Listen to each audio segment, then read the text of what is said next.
Hi guys, welcome to How to Maximize. In this video, I will show you how to use Tome AI tool.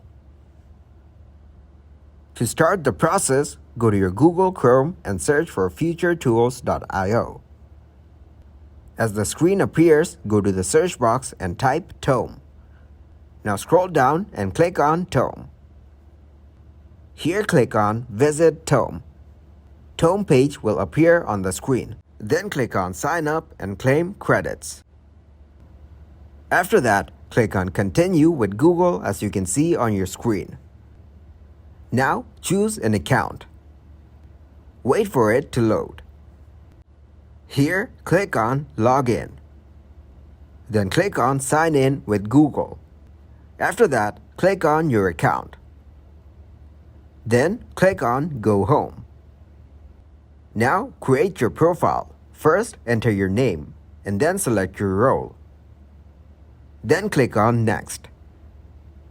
Now enter your workspace name. After that, click on Continue to Workspace. From here, you can choose your plan. Then tap on Continue. From here, you can use the Tome AI tool. Thanks for watching and please leave a like, subscribe, and share.